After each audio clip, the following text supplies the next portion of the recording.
পাকা আম দিয়ে ঘরে বানিয়ে নিন কেমিক্যাল মুক্ত 100% পিওর ম্যাঙ্গো ফ্রুটিকা, বাংলাদেশের জনপ্রিয় একটি ড্রিঙ্কস বা জুস। এই জুসটা আপনারা বানিয়ে 1 বছর পর্যন্ত সংরক্ষণ করে খেতে পারবেন। আর এই জুসটা সবচেয়ে বেশি পছন্দ করে হলো বাচ্চারা, তাই বাচ্চাদের জন্য আপনারা তৈরি করে দিতে পারেন বাসায়।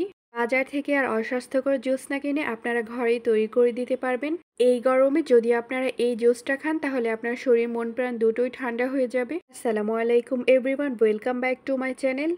পাকা আম দিয়ে পিওর ম্যাঙ্গো ফ্রুটিকা তৈরি করে নেওয়ার জন্য আমি এখানে কাঁচা আম নিয়েছি, পাকা আম নিয়েছি। কাঁচা আম নিয়েছি 1 বাটি ও পাকা আম নিয়েছি 1 বাটি। কাঁচা ও পাকা আম দুটিকেই আমি কিউব করে কেটে নিয়েছি। আপনারাও ঠিক এইভাবে করে কিউব করে কেটে নেবেন। পিওর ম্যাঙ্গো ফ্রুটিকা তৈরি করার জন্য অবশ্যই কিন্তু কাঁচা আমটা ব্যবহার করতে হবে পাকা আমের সাথে। এরপর চুলায় প্যান বসিয়ে দিয়েছি, প্যানের মধ্যে দিয়ে দিচ্ছি কিউব করে কেটে রাখা কাঁচা আম ও পাকা আম। আম দিয়ে দেওয়ার পর এরপর দিয়ে দিচ্ছি নর্মাল পানি। এমনভাবে পানিটা দিতে হবে যাতে করে আমগুলো পানির উপরে ভেসে থাকে। আমি এইখানে 3 কাপ পানি দিয়েছি। এরপর দিয়ে দিচ্ছি ঢাকনা। ঢাকনা দিয়ে দেওয়ার পর আমি কাঁচা আমগুলোকে খুব ভালো করে সিদ্ধ করে নেব। পাকা আম যেহেতু নরম থাকে আর কাঁচা আমগুলো শক্ত থাকে, তাই কাঁচা আমগুলোকে এমনভাবে সিদ্ধ করে নিতে হবে যাতে করে নরম হয়ে যায়।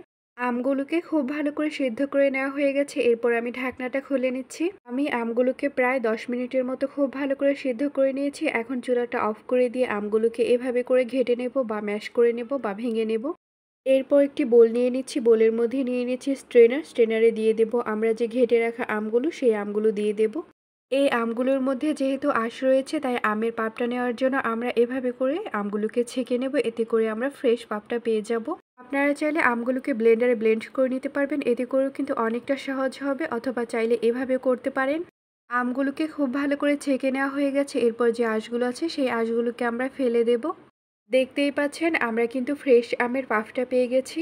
এরপর আমরা তৈরি করে নেব সুগার সিরাপ। সুগার সিরাপ তৈরি করার জন্য আমি প্যানের মধ্যে দিয়ে দিচ্ছি 1 কাপ চিনি। যে কাপে আমি চিনি দিয়েছি সেই কাপে আমি পানি দিয়ে দিচ্ছি। যেহেতু আমি 1 কাপ চিনি দিয়েছি তাই আমি 1 কাপ পানি দিয়ে দিচ্ছি। সমপরিমাণ দিয়ে দিতে হবে চিনি ও পানির পরিমাণটা। এই চিনিটাকে বেশিক্ষণ জাল করে নেওয়ার কোনো প্রয়োজন নেই, জাস্ট অপেক্ষা করব খুব ভালো করে চিনিটা গলে যাওয়া পর্যন্ত, একটা বলক চলে আসা পর্যন্ত। চিনিটা খুব ভালো করে গলে গিয়েছে, একটা বলকও কিন্তু চলে এসেছে। সুগার সিরাপটা তৈরি করা হয়ে গেছে। এখন চুলাটা অফ করে দেব। এখন এই সুগার সিরাপটাকে চুলা থেকে নামিয়ে পুরোপুরিভাবে ঠান্ডা করে নেব। সুগার সিরাপটাকে পুরোপুরিভাবে ঠান্ডা করে নেওয়ার পর আমরা আমের পাফের মধ্যে দিয়ে দিচ্ছি। এখন এই সুগার সিরাপটাকে আমের পাফের মধ্যে চামচের সাহায্যে খুব ভালো করে মিক্সড করে দেব। আপনারা দেখতেই পাচ্ছেন তৈরি হয়ে গেল একদম 100% পিওর ম্যাঙ্গো ফ্রুটিকা। আর এই জুসটাকে আপনারা ফ্রিজে রেখে 1 বছর পর্যন্ত সংরক্ষণ করে খেতে পারবেন। আর এই জুসটা খেতে কতটা যে মজা ছিল সেটা বলে বোঝানো যাবে না। শরীর ও মন প্রাণ কিন্তু ঠান্ডা হয়ে যাবে এই জুসটা খেলে। বাচ্চাদের সামনে ধরলে তারা তো একাই খেয়ে নেবে এই জুসগুলো। আর হ্যাঁ, যদি আমার এই জুস তৈরির রেসিপিটি আপনাদের ভালো লাগে তাহলে অবশ্যই লাইক, কমেন্ট আবার শেয়ার করবেন। ইউটিউব থেকে দেখে থাকলে সাবস্ক্রাইব করবেন, আর ফেসবুক পেজ থেকে দেখে থাকলে ফলো করবেন। আর আমার এই ভিডিওটি দেখার জন্য আপনাদের সবাইকে অনেক অনেক ধন্যবাদ। আল্লাহ হাফেজ।